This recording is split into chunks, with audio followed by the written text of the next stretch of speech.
Olá pessoal, tudo bem? Estamos aqui para mais uma aula de física. Nós vamos fazer agora circuitos. Eu sou o professor Esdras Franco, a gente vai revisar corrente elétrica, ver a primeira legião e continuar para a segunda legião. Então vamos direto para o que interessa, para o quadro, vamos para cá. Então vamos lá, vamos lá, esse aqui, ok. Então gente, vocês estão vendo aqui o que? Calma, vamos passar aqui, né? Não passei. Isso aqui, eu já comentei com vocês quanto a Luiz Galvani, quando fez aquela experiência que inspirou a obra do Frankenstein, tá certo? Mas depois de toda essa evolução, a gente chegou à corrente elétrica, que nós já fizemos aqui, nós já fizemos nesse curso agora, nós já fizemos, foi a aula passada. Também já fiz no laboratório virtual com vocês, certo? Aí nós temos aqui a corrente elétrica, que é o movimento ordenado de cargas elétricas. Movimento ordenado. Tem que ter uma diferença de potencial, essa diferença de potencial vai gerar um movimento ordenado de cargas elétricas, no caso dos elétrons aqui, tá? Aí sim será corrente eletrônica. A área do gráfico entre o I e ΔT, que é o tempo, ou seja, corrente e tempo, vai me dar a carga. Essa carga, se eu calcular a área dessa figura, vai me dar a quantidade de carga que possui ali que a gente está estudando, tá certo? Vale ressaltar uma coisa em carga, tá? Vocês que gostam de celular, usam celular demais, já viram que vocês vão comprar a bateria, vem assim, 3.000 miliampere. Ora, que unidade é essa? Nada mais é, olha, eu vou passar esse cara para cá multiplicando, delta Q vai ser I vezes delta T. A diferença é que o I é colocado em miliampere e o tempo é em hora. Ou seja, quando você compra uma bateria em miliampere hora, você está comprando a bateria, na verdade, é quanto de carga ela possui, obviamente. Tá? É por isso que quanto mais você usa o celular, mais coisas ligadas, menos tempo a bateria dura. Tá certo? Se você quiser fazer uma experiência, se você conseguir ficar um dia com o celular desligado, ou pelo menos 6 horas, você desliga tudo, deixa só como telefone e deixa a bateria funcionando. Desliga tudo, internet, GPS, qualquer coisa que ele tenha. Desliga e põe a iluminação na tela bem baixa. Você vai ver que a bateria dura muito mais. Conforme você usa, ele usa mais carga também. Ok? Vamos continuar aqui. Resistência elétrica, lei de Ohm, tá? Nós já fizemos, U igual a RI, tá? De onde veio isso? Você lembra? Nós fizemos isso aqui. R é igual a U sobre I. Aqui passamos multiplicando, tá? Esse aqui nós também já fizemos o código de cores. A primeira linha é um número, a gente vai anotando, segundo outro número. E se forem só 4 linhas, a terceira é o multiplicador. E a última linha aqui vai ser a tolerância, tá certo? A tolerância, ok? Ok, então vamos lá. Continuando aqui, aqui é o símbolo de resistor, tá? Também já fizemos a aula passada, só para a gente voltar para a segunda lei, quando esse resistor é único, porque a resistência não vai mudar. Muda DDP, muda a corrente, muda DDP, muda a corrente. Mas quando eu fizer a divisão entre elas duas, ela continua dando o mesmo valor para aquele resistor específico, tá certo? Não é que seja sempre o mesmo valor para qualquer resistor, não, para aquele resistor específico. Ok? Resistividade. Para quem assistiu a nossa aula na live, lá nós fizemos isso aqui no laboratório virtual. Nós aumentamos o comprimento e você viu que aumentava a resistência. Infelizmente lá não tive como aumentar a área, mas o que acontece?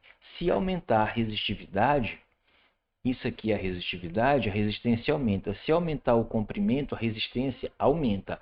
Agora, se eu aumentar a área, aí a resistência daquele fio vai diminuir. Se eu aumentar a área, a resistência daquele fio diminui. Se eu diminuir a área, é por isso que é importante você saber que fio você vai colocar na sua casa, que bitola de fio, que diâmetro de fio você vai colocar.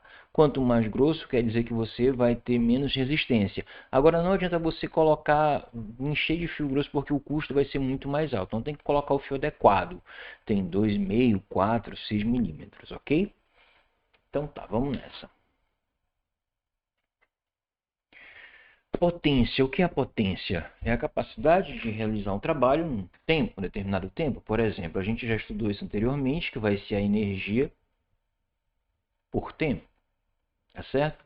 A gente chega e deduz isso bem aqui, porque a energia também nós já estudamos, é carga vezes diferença de potencial, dividido pelo tempo. Olha só, o que é Q por ΔT? É o I?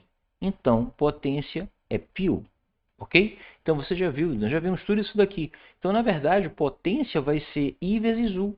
Beleza. Onde I é a corrente, U é a DDP, diferença de potencial. Beleza?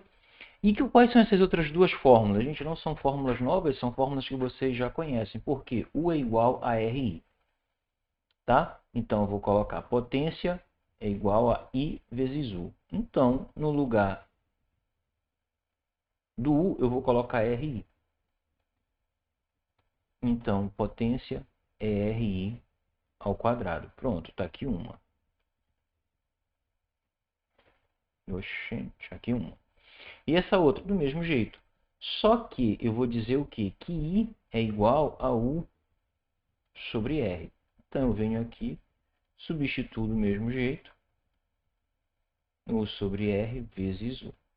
O que vai me dar potência U quadrado sobre R. Ok?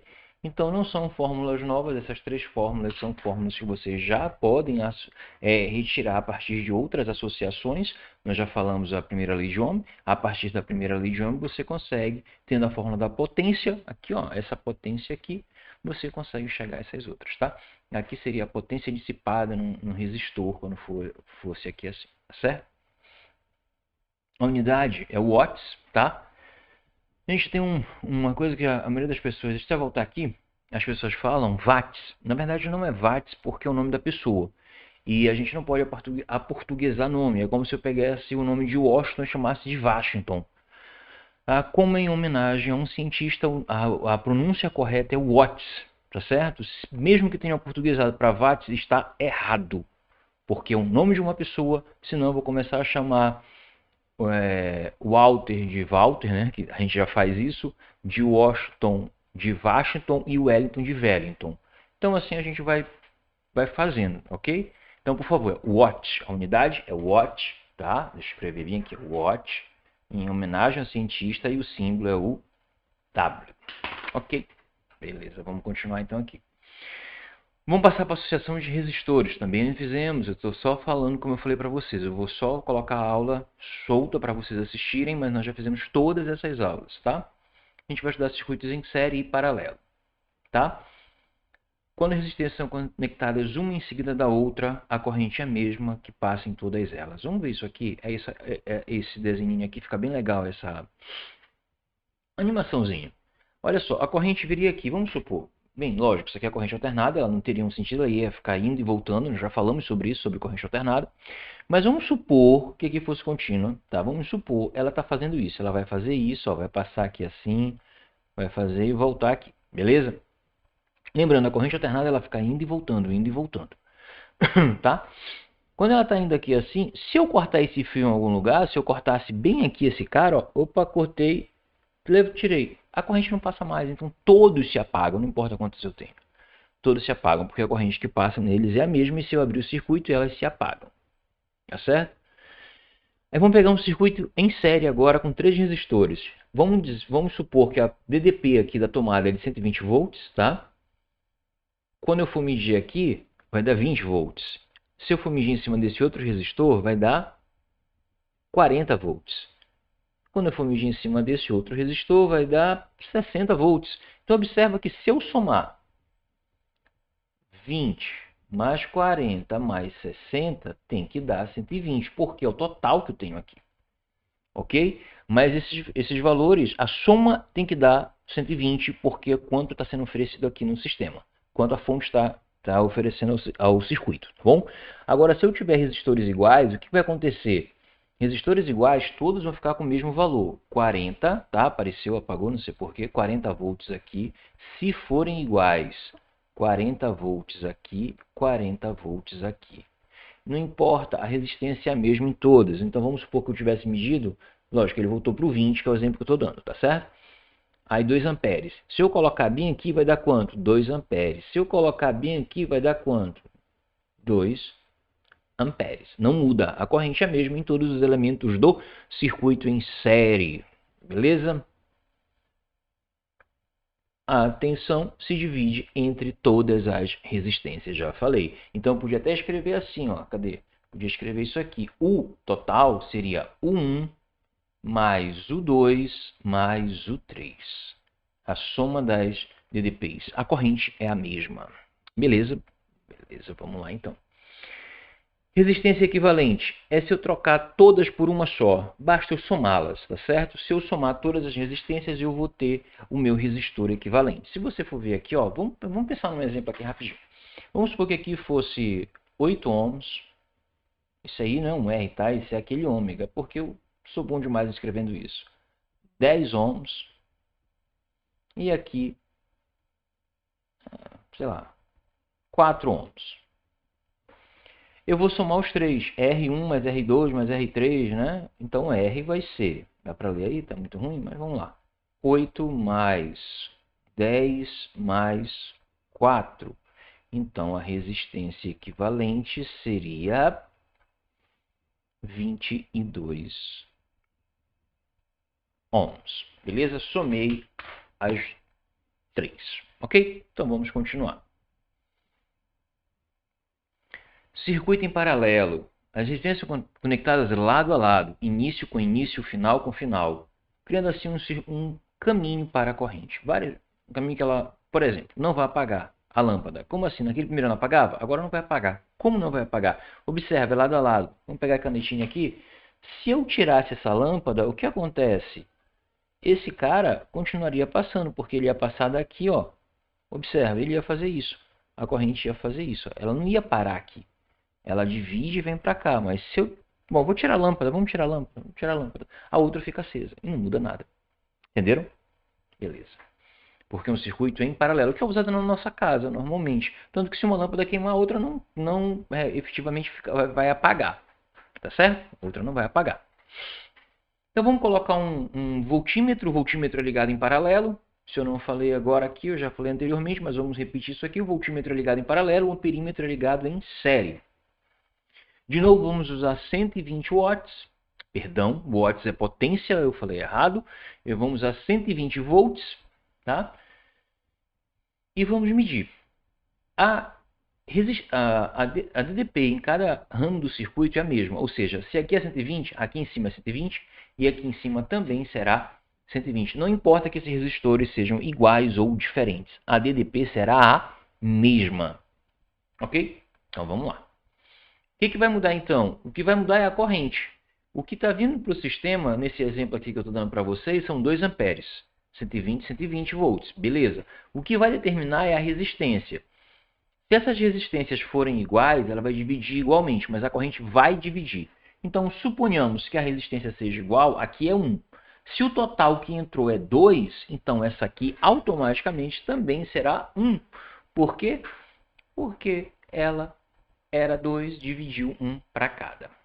Ok? Beleza, então vamos nessa. Nem sempre essas correntes se dividem igualmente, depende do resistor, tá certo? A tensão é a mesma e a corrente se divide. Eu podia escrever isso bem aqui para vocês, vamos colocar bem aqui. Agora aqui a corrente vai ser I1 mais I2 mais I3 mais quantos tiverem IN, a soma das correntes. Beleza? A DDP é a mesma em todos os ramos do circuito. Para calcularmos resistência equivalente, é 1 sobre R1, 1 sobre R2, 1 sobre R3. É o inverso, tá? É o inverso da soma. Ok. Tem uma forma mais rápida de nós fazermos. Em vez de fazermos assim, a gente pode fazer aqui dessa forma, produto pela soma, para achar o resistor equivalente. Quando tiverem apenas duas resistências, tá? Você pode fazer 2 a 2 e usa essa daqui, que não vai precisar tirar MC, essas coisas todas.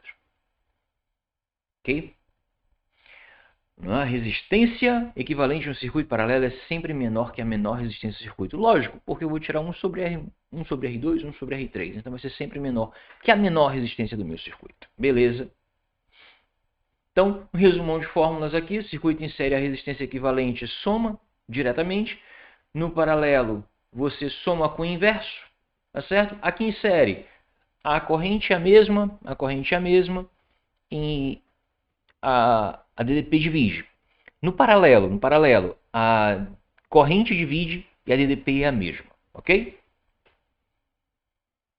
Então vamos lá, circuito misto, vamos fazer um circuito misto aqui. Olha, eu tenho série, eu tenho paralelo, eu tenho série. Então bora fazer o circuito como se nós estivéssemos resolvendo esse exercício aqui, tá?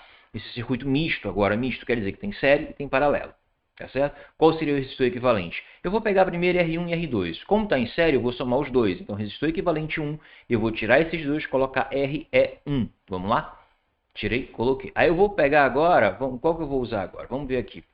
Eu posso fazer esse 6 e 7, ou eu posso fazer o 2 e o 3. Observa que aqui está em série. Ah, mas essa curva não faz diferença, ó, é um fio supostamente sem resistência, por isso que está assim. Então, a gente liga desse jeito, tá certo?